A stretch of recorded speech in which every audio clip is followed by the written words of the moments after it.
Carving itself is a therapy, whether you do it alone or you do it as a group. Sometimes it's better to do it as a group, help from one another.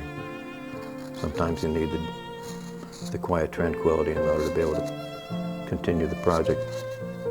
Some carving I do here and enjoy, and some carving I have to take home and do by myself. It's working with nature, creating something with all 10 fingers in both hands, carefully and accurately. Concentrating on wood carving and the nature of the wood absorbs our attention to the point where it blocks out other things which might be creating anxiety that we don't need. We may bring our troubles here, but we don't take them home.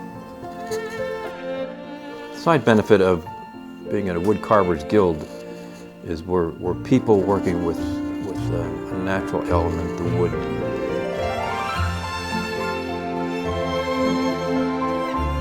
And we're working with one another at the same time as a group, as a gathering of friends who don't get together for any other reason. We can sit here and we can ignore one another, or we can pay attention to one another, we can join a conversation or ignore a conversation. It's comforting. It's an intimacy, and it's a casual expression of our emotions among friends.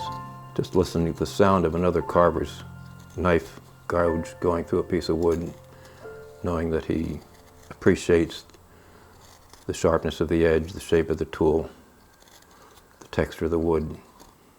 It's therapeutic.